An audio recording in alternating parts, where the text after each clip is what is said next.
pins. It's up with all the tools. And for these two wheels, we use the bigger bat pins. Because if you use them on these other wheels, like the splash pin's so close it'll hit. So that's what the short bat pins are for these other two wheels.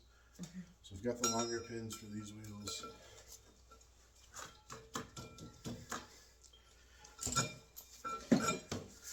Push them through the holes on the heads of the wheels.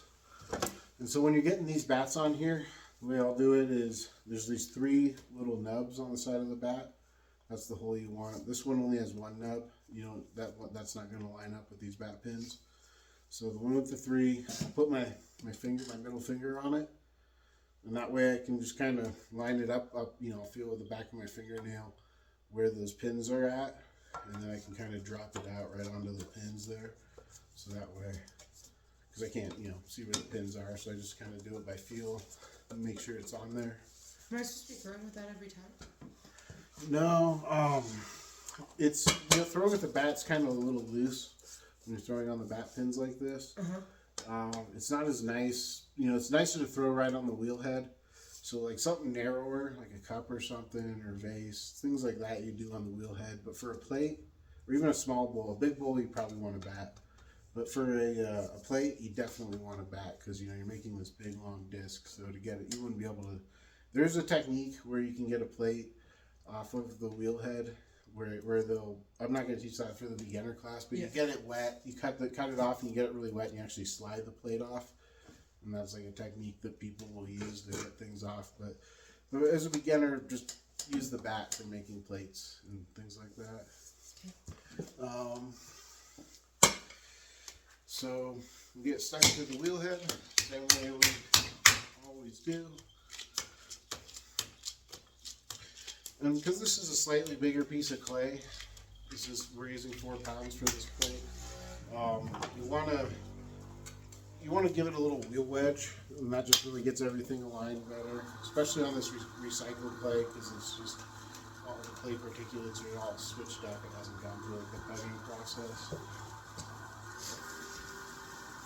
All right, so when you're doing this, the way I do this on a bigger piece of clay is one hand, my right hand is at about 1 o'clock, and my left hand is at about 7 o'clock, and I'm pulling my right hand into my left hand. So I'm letting the right hand kind of do some of the work of pulling it towards myself to get it up. And after you've kind of pulled it up into this cone, that you're going to squash it down. And as you're coming down, so a lot of beginners, they'll start with like one hand here and one hand here, and they'll kind of try to bring it. You want both hands together.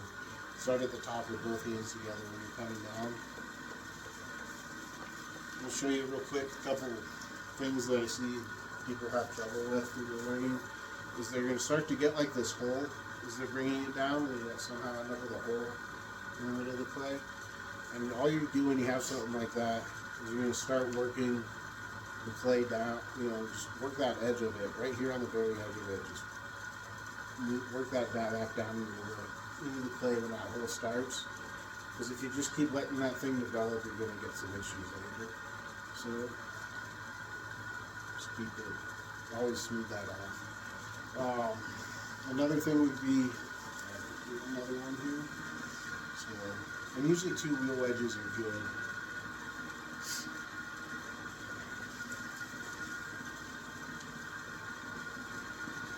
Let's see if I can set this up to do it. So set up one hand down here and one hand up here. You're going to keep both of them together. I'm going to start squashing this thing down. And as they're doing it, they're putting a lot of weight here on the inside and not as much on top with their left hand. And you start to get this mushroom head. So when you get this mushroom head, the same thing, right on the edge of it, just join the clay together. You want all this clay to be working as one. You don't want a big mushroom head up top and the rest of it doing something else on the bottom. I'm going to do it with that sponge. You what? I'm going to sponge. Thank you. Alright, so those are the 2 things that I see people doing. So to prevent that, here we like to go. got something in the clay here.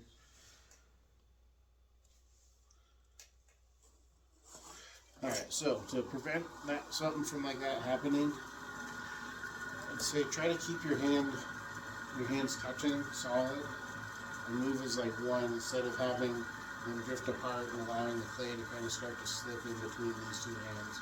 Just keep them all together. And I'm doing that by locking my thumb right on top of this hand. I'm pretty much like that. I've got my thumbs locked together. My right thumb's over the top of the back of my left thumb. So left hand out, put your right thumb, put it on it, and I kind of lock my left thumb over the top of my right pointer finger.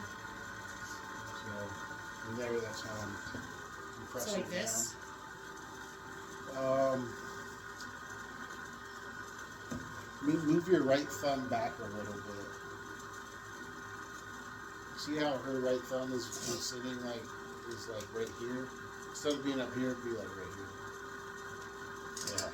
Like on the On hand? the meat, Like the yeah, hand? on the meat of your Not so much the thumb. thumb. And I'll be, as I work my way down, I'm sliding my right hand down over the top. And that's going to kind of bring this back down together. So this is different. Where normally, when you're making a bowl, this is where you would make a hole in the clay. You're not going to really go to make a hole in this. What we're going to do is just kind of keep working it flat down into like sort of a disc. So just pressing at the side of my hand here, just kind of karate chopping it. You can. You're obviously pressing more on the top for this then, right? Yeah. And my hands are still touching. My left hand's on the outside, kind of keeping everything together. And just by pressing into it, we're going to start to kind of shape this plate. You want to keep it even. You don't want to have a big hole in the middle or nothing on the edge, or a big hole on the edge and all your clay in the middle. You want to kind of keep that in mind as you're working the clay down. And so I didn't really go into like make a hole. All I did was press down. It's just starting to kind of take shape of the plate here.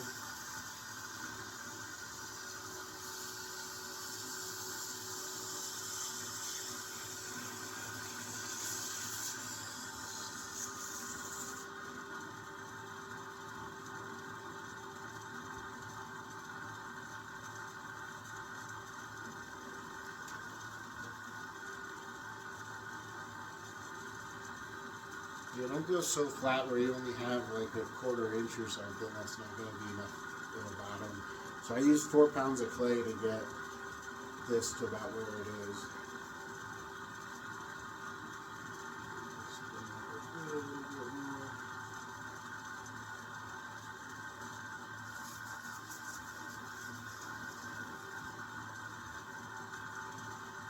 Alright, so now I've opened this clay all the way up. We started with this big cylinder, now it's all the way flat. So we just took all these clay particulates and kind of opened them up, spread them out like that. So I'm going to try to compress this clay back together to kind of get these particulates closed back up again.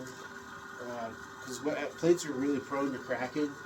And so because if you have this big open area, that's where those cracks are kind of starting in the clay because we open this up. So I'm going to do a few compressions where I'm just going to work the clay starting on the outside, and I'm just going to kind of work my way to the inside.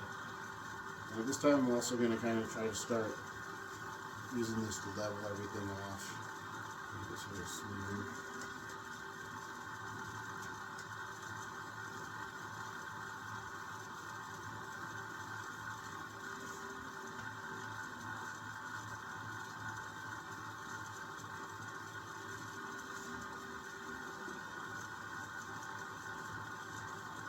So we've done a few compressions here now. So now I'm just going to kind of press a little here on the edge. And that's going to start to form the lip of the plate.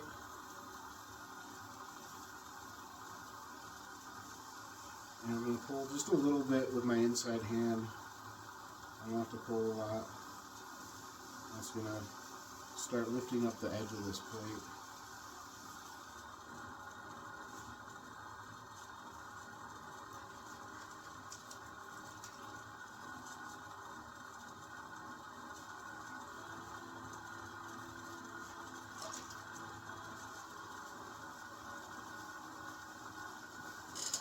So the same way you would lift up a bowl or anything, just going to start lifting up the wall of the plate here. And I'm keeping it in because you don't want to go out until the very end. When you're dealing with something that's wider, it can get real wide on you real quick without a lot of pressure.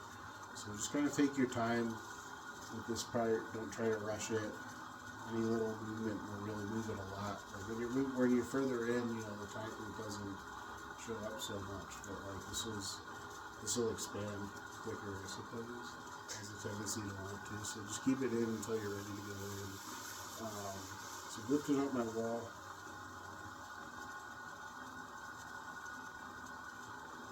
And I like kind of a higher wall on my plates, just because I think they're easier to use, more versatile, pushing your food around and stuff like that. So while it's up like this is a better time to come in here and cut some of this clay away, versus like after you've kind of lean the wall over a little bit, you have less room to kind of get in there and work. So I'll do it now. Anyway, so do this.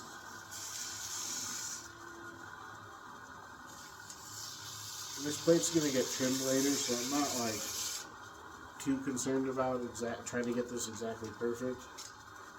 But I do want to kind of give myself a little profile to go for.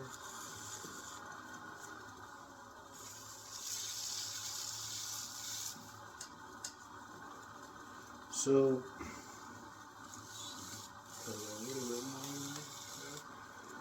I'm going to come in and just put like a little bit of a line right there, and that's going to give the wire something that kind of like a little guide to go off of when I'm cutting it off.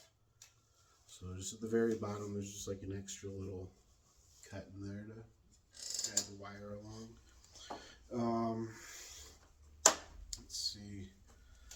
So from here, I'm going to start to kind of just open it up just a little bit. I want to try to have like a higher wall on this plate, because this is going to be a plate that I would eat off of.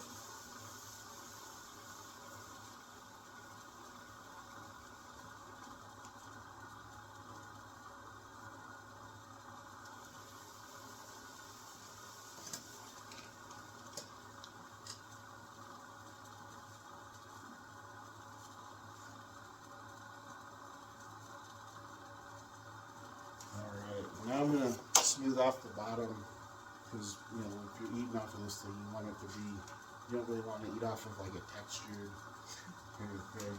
So I use one of these rubber ribs to. You just gently put it on there? At first, and then I kind of just firm it up until it starts to. You'll see it starting to smooth it off as you're working into it. Same thing, I'm going to clean up this sharp little edge on the inside here to move smooth.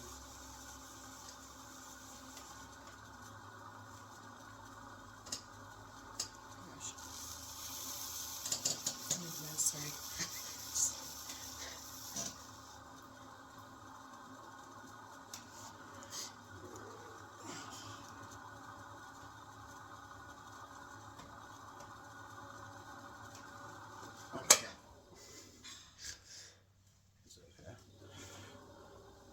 That character. Straighten it out a little bit, smooth it off.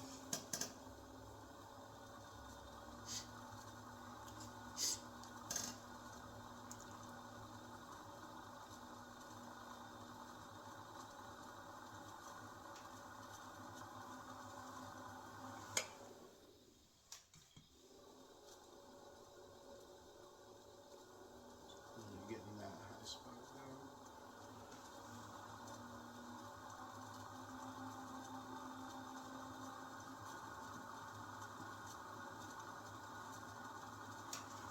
Alright. Nice. So that's the plate. Smooth off the edge a little bit with the sponge. And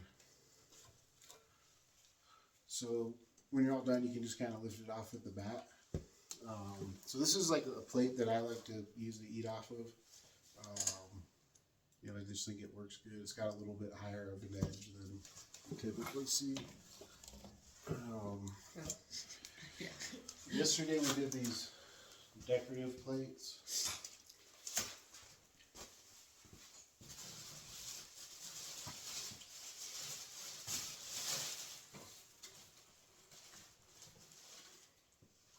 So that's more something that's gonna be like hanging on a wall. So Once that, you glaze it. Did you do that? yeah, You do so that? it's got like a much bigger like lip to it because it doesn't serve a functional purpose. This is gonna be more of a visual purpose when it's like how that one's hanging over there, but a little bit different.